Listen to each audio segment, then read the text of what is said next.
Sa panahon ngayon, ang hirap din talaga mag-isip ng pangulam. Pero dahil hindi ka pihikan, kahit sardinas, shoot na yan. Tanong, paano yan kanayon? Apat kami sa bahay, sardinas, kulang yan.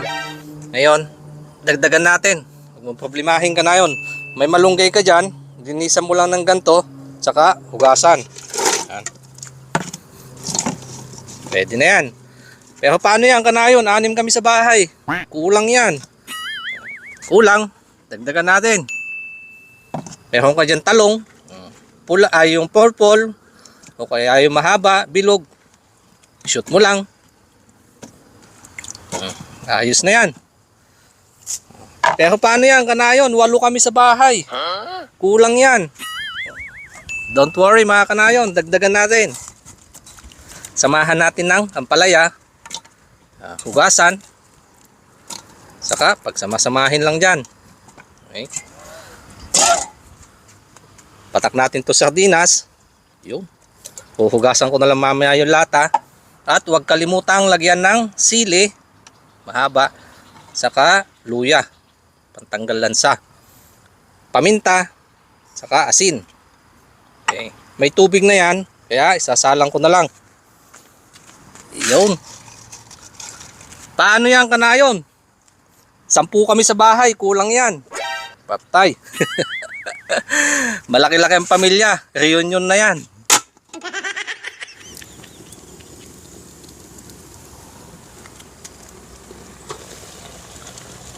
Ayun oh. Kaunting kulo pa. Ito yung aking version ng pakbet sa sardinas, mga kanayon.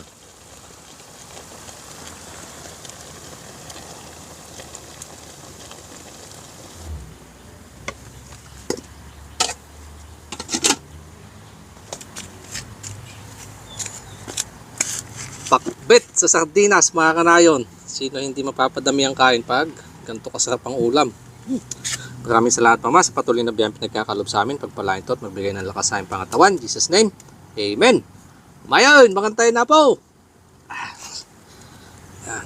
Saan yung ito pala yung kutsara? Ito yung lagyan ko ng ampalaya, malunggay, saka talong. Uy, papalunok na ako ah. Hindi na ako naglabas ng mga side dish. Ang isda, ganun. Sausawan. Ito pa lang. Sa ulam na to, kumpleto na. Andito na lahat ng kailangan mga kanayon.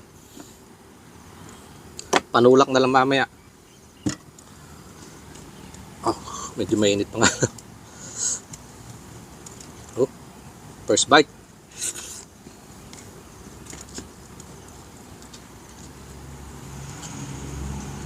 Hanggang na lang natin na sili, kaunting pampainit. One of my favorite. Sabi nga nila, mapait daw. Kaya pag nakasanayan,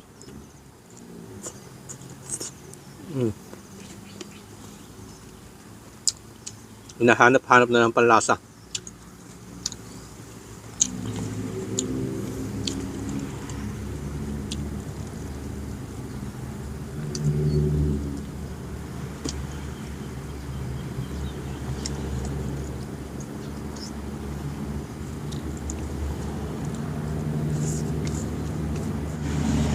Walang masyadong gastos na ulam.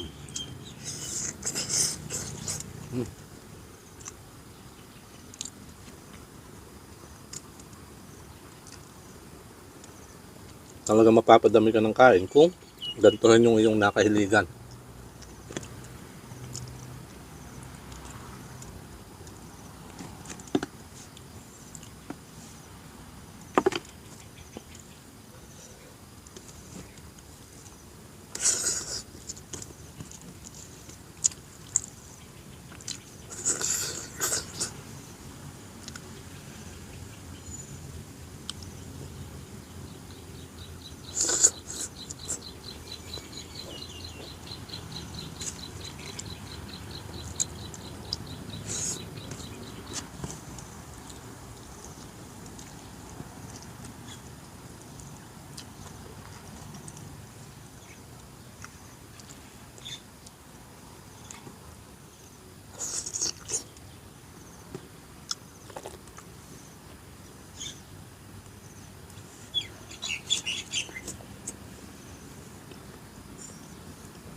Pati yung sabaw.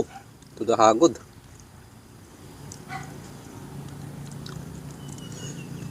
May tamis at pait ng mga gulay.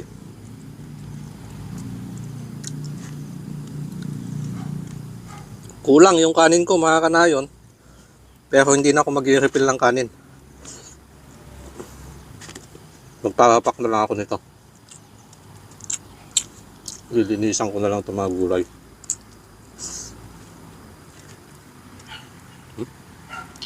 Laki. Lahat.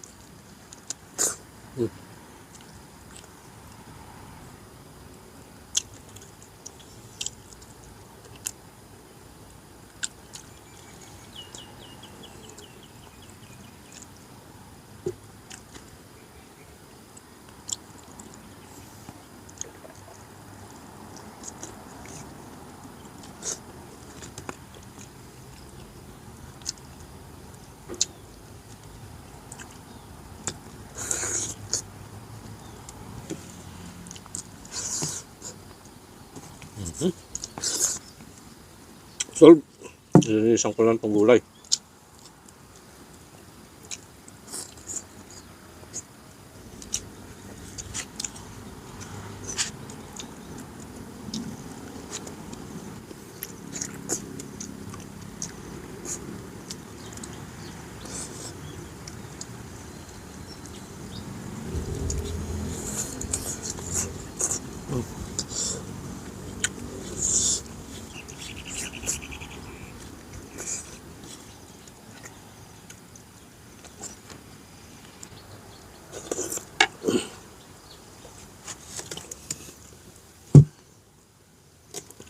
Yun lang po muna ang aking babahaging yung aking mga kanayan. Maraming salamat po sa patuloy na pagsama sa amin.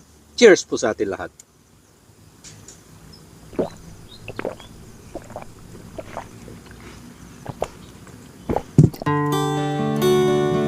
Ah!